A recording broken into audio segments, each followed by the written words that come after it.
Good day. I found an article, a very good article about the Métis in Canada. Métis are people of mixed European and Indigenous ancestry and one of the three recognized Aboriginal peoples in Canada. I will put the link of the source in the video description. Métis are people of mixed European and Indigenous ancestry and one of the three recognized Aboriginal peoples in Canada. They originated largely in Western Canada and emerged as a political force in the 19th century, radiating outwards from the Red River settlement. While the Canadian government politically marginalized Métis after 1885, Métis have since been recognized as an Aboriginal people with rights enshrined in the Constitution of Canada. Definitions and terminology. The use of the term Métis is complex. When capitalized, the term describes the Métis people, particularly those from families who have their origins to the Red River Valley and the prairies beyond. The Metis Nation defines the Métis homeland as the three prairie provinces and part of Ontario, British Columbia, the Northwest Territories, and the northern United States.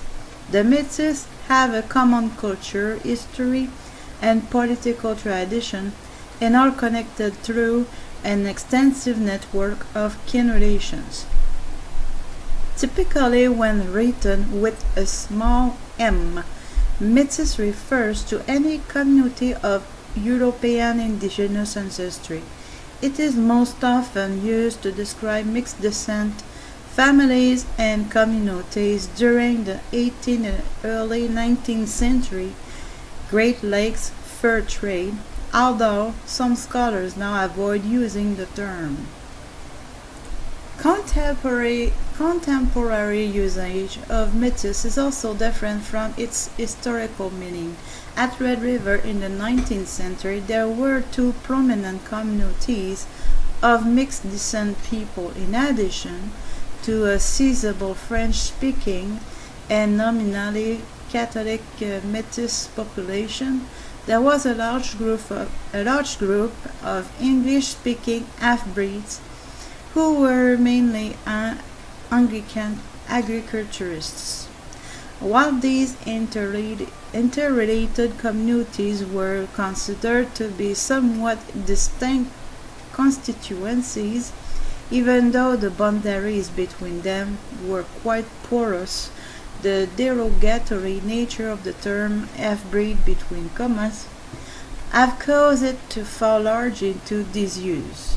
Thus, the contemporary meaning of Métis, between commas, typically includes people of both French and English-speaking heritage.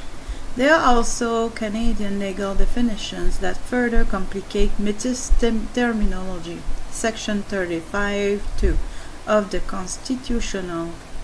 Constitution Act recognizes Indian, Inuit, and Métis peoples as Aboriginal peoples under Canadian law, yet despite several Supreme Court of Canada decisions, Métis Aboriginal rights and who may possess these rights remain, for the most part, undefined. Métis communities in Canada. There are peoples of mixed ancestry throughout Canada. Some of the earliest such people were identifiable in the Atlantic region in the 17th century. There is, however, growing academic consensus that there are no Métis between commas in Eastern Canada, since their ancestors did not identify as mixed descent communities. Labrador Métis between commas, for example, have dropped Métis for this reason, and instead prefer a term their ancestors used to define themselves, Nunatu Kavuk. Nunatu Kevut. Across Canadian, Metis identity is not simply the result of a dual heritage, but rather a matter of possessing a singular cultural heritage of dual origins. Someone of Cree and French-Canadian descent would be considered Métis not solely by virtue of their mixed descent, but whether they have Métis heritage. The Great Lakes communities. The first small Métis communities emerged during the Great Lakes fur trade in 18th century. Great Lakes indigenous diplomatic and economic protocols encouraged French fur traders to establish family connections through marriage and ceremonial adoption with prominent indigenous families in the region. Such unions with Aboriginal women, referred to as marriages à la façon du pays, according to the custom of the country, usually involve mutual commitments with the local indigenous kin and communities. French traders often live out their lives with these families, whether formally employed at the forts or subsisting as gens libres. French and Métis freemen who supplied the posts or served intermittently as guides, interpreters, or voyageurs. Game, fish, wild rice, and maple sugar furnished sustenance, supplemented by small-scale slash and burn agriculture. Over time, small groups of mixed families situated themselves in specific economic niches, which may rising to economic and social prominence throughout the Great Lakes region. Numerous American and Canadian towns and cities like Fort Gratiot and Michilimackinac in Michigan, Sault Ste. Marie, Ontario, Chicago and Peoria in Illinois, Milwaukee, Green Bay, and Prairie du Chien, Wisconsin, are originated as Métis outposts.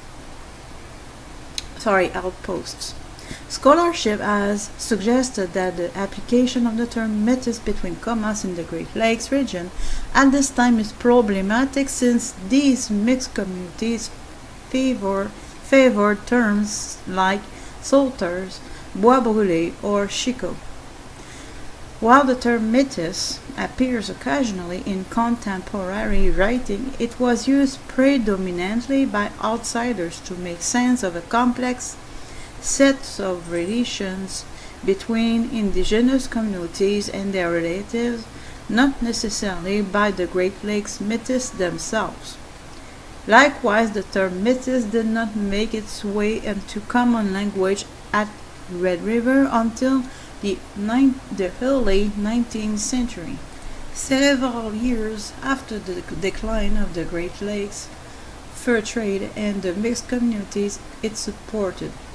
Despite this distinction in terminology, the Métis of Red River and the Métis of the Great Lakes often intermarried and built kinship connections with one another.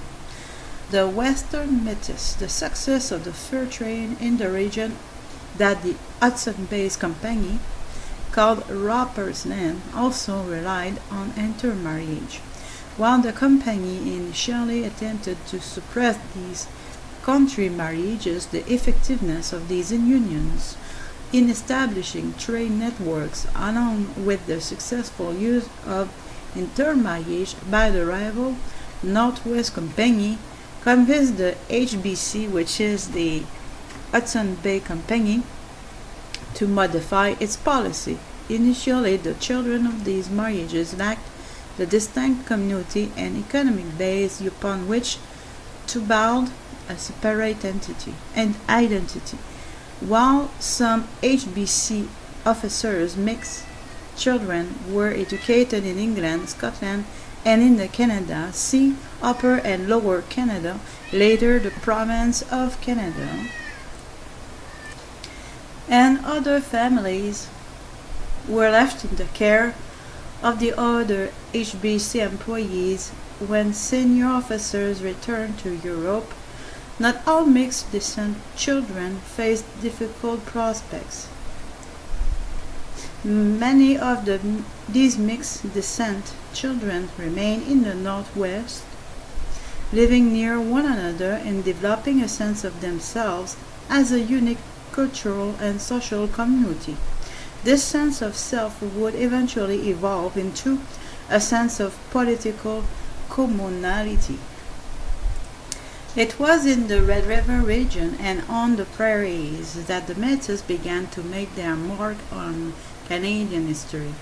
By 1810, they had established roles as buffalo hunters and provisioners to the NWC. As NWC supply lines lightened to Athabasca and beyond, the Red River heartland became crucial to the Montreal-based traders. Accordingly, in 1811, Thomas Douglas, Earl of Selkirk, reached an agreement with the HBC to found the agricultural colony of Assiniboia for Scottish settlers, with the ultimate goal of provisioning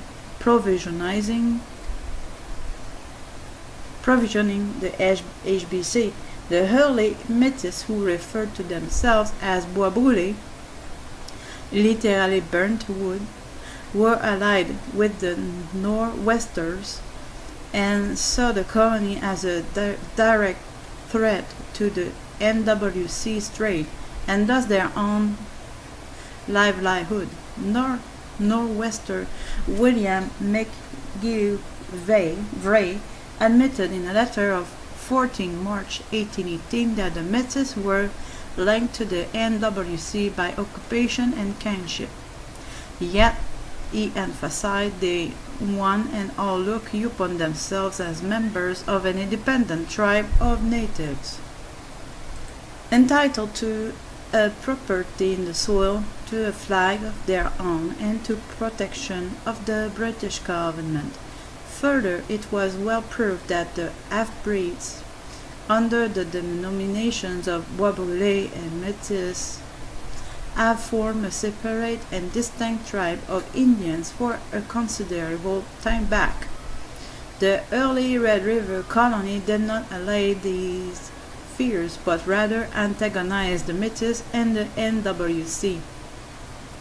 Decrees from the governor of the colony forbade the export and sale of pemmican to anyone but local HBC forts, and later banned hunting buffalo from horseback. See Pemmican Proclamation. These were direct economy sanctions against Métis families who provisioned the NWC with pemmican made from buffalo meat, which had been hunted on horseback. After escalating raids on rival fur trade forts by HBC and NWC officers, many prominent Métis grew hostile to the Selkirk settlement's leader and, under the leadership of Cuthbert Grant in 1815, decided to evict the settlers from the region. In 1816, after Selkirk himself had decided to evict the Nor'westers, the governor of the settlement, Robert Semple, confronted a group of Métis soldiers at Seven Oaks. A battle broke out, and the Métis soldiers killed Semple and several colonists. The event was memorialized in Pierre Falcon's La chanson de la grenouillère. In the video description. Métis are people of mixed European and Indigenous ancestry, and one of the three recognized Aboriginal peoples in Canada. They originated largely in Western Canada and emerged as a political force in the 19th century. Good day, I found an article, a very good article about the Metis in Canada. Metis are people of mixed European and Indigenous ancestry, and one of the three recognized Aboriginal peoples in Canada. I will put the link of the associating outwards from the Red River settlement. While the Canadian government politically marginalized Métis after 1885, Métis have since been recognized as an Aboriginal people with rights enshrined in the Constitution. The Metis Nation defines the Métis homeland as the three prairie provinces and part of Ontario, British Columbia, the Northwest Territories, and the Northern United States. The Métis have a common culture, history, and political tradition. Constitution of Canada. Definitions and terminology. The use of the term Métis is complex. When capitalized, the term describes the Métis people, particularly those from families who have their origins to the Red River Valley and the prairies beyond.